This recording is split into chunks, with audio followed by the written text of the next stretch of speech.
Hello, this is Wmpyr here to talk about some technical details, but I'm hoping the bigger picture goes much deeper than that, and it's going to help you guys as far as like martial arts philosophy is concerned. And yeah, the main thing is, look, people always like to say who's right, who's wrong, and this is insecurity. Really, it's super insecure, and get away from that kind of thinking is my recommendation. So, what am I talking about? What I'm talking about is let's go back to the chainsaw. That is a technique, yes, that I made up. I made up based off of a basic Filipino martial arts drill. It's a drill that everybody does. We have two sticks. My partner has two sticks, and we throwing punches back and forth, and the sticks hit. You know, every time they cross and they hit, you go one, two, one, and two. Then you could speed it up, you know, and see how fast you guys can go. But in the beginning, it's more of a coordination type of exercise.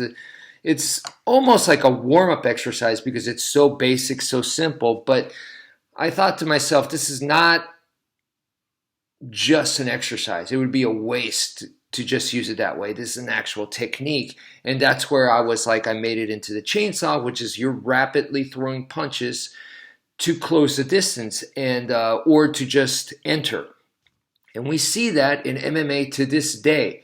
Wing Chun people have been talking about it. Jeet Kune Do people have been talking about it. And yeah, so it's, you know, to me, it is an obvious thing. And once again, you see it in boxing, kickboxing, and MMA. You see the effectiveness. Now, the way each one does it, a little different here and there, but the overall idea, basic usage, very effective.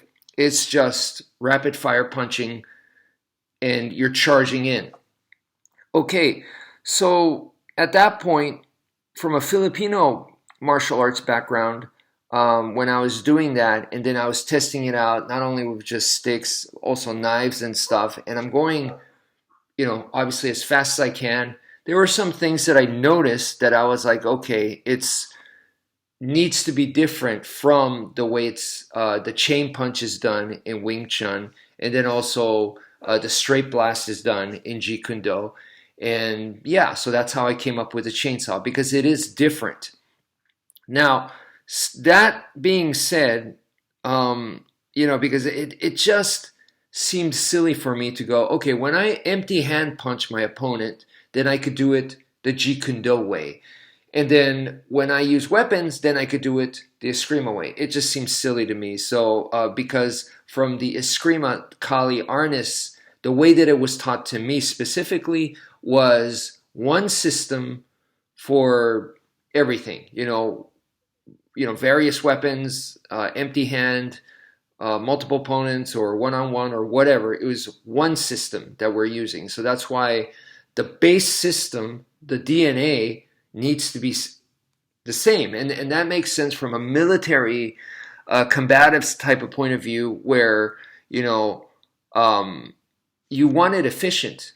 So you teach one system and then the soldier can use it for whatever situation they're in. They could adapt it much easier that way. But if you're saying, no, for the spade we fight this way, for the knife we fight this way, but then with the bayonet we fight this way, those are three different styles right there. So rather than doing that, it was just like, no, one system for all of that, including empty hand. So that's what I did, and that's why I made the chainsaw.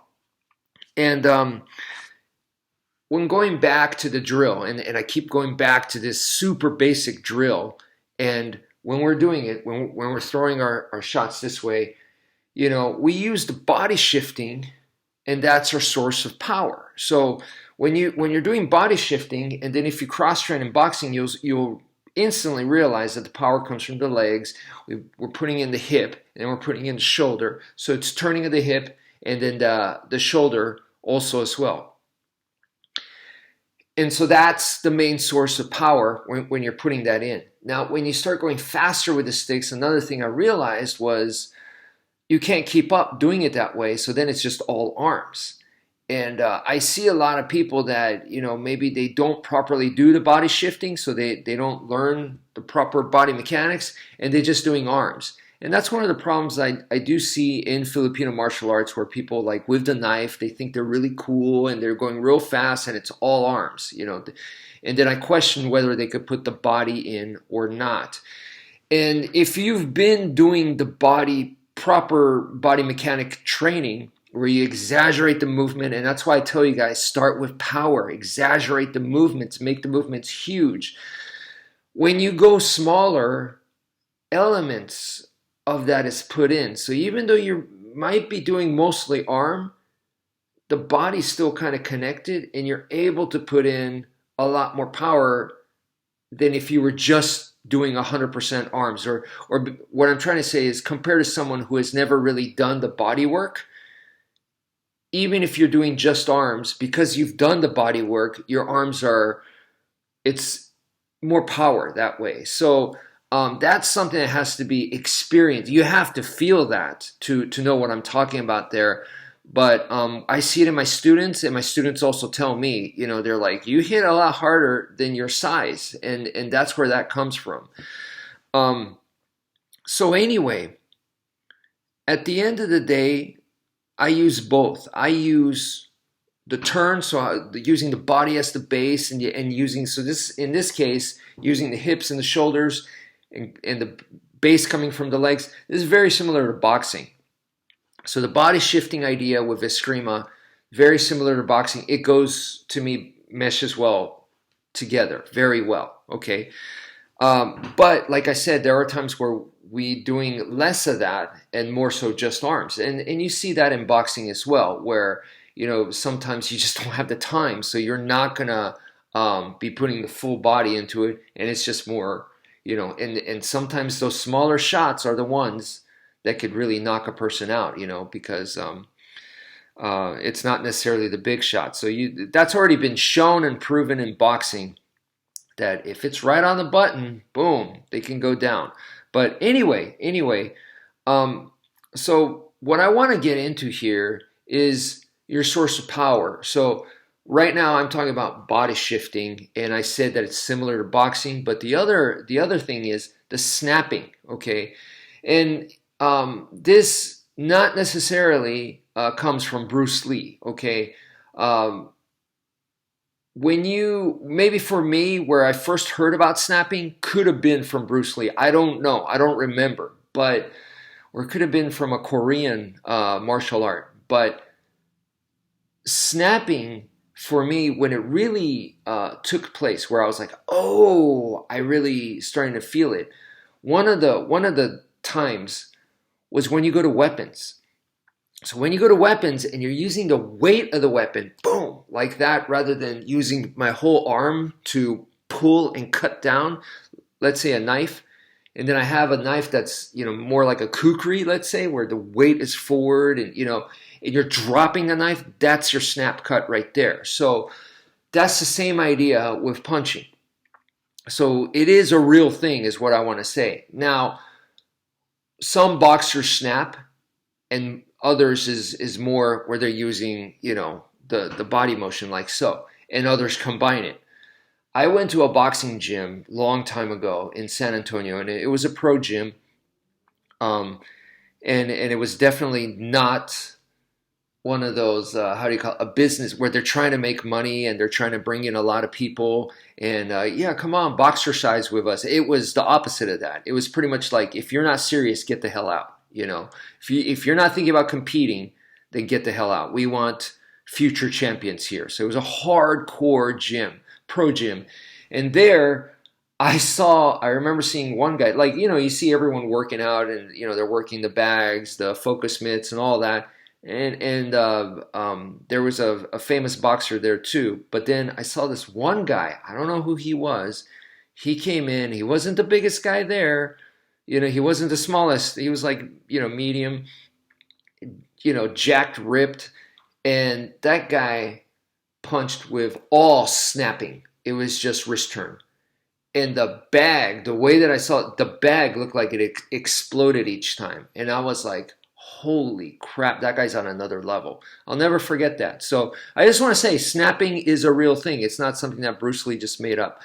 The next thing I want to say, in the Chinese martial arts, a lot of the Chinese martial arts, I believe they revered the spear, okay? Because through their battlefields, historically, I believe that they thought, they came to the conclusion through, who knows how many battles, that the spear is the ultimate weapon back then, ancient times.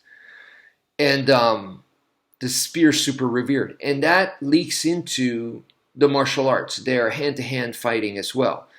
So a lot of the punching that they do, is spear-based. So they're using the same logic, the same body mechanics as using the spear into their fists.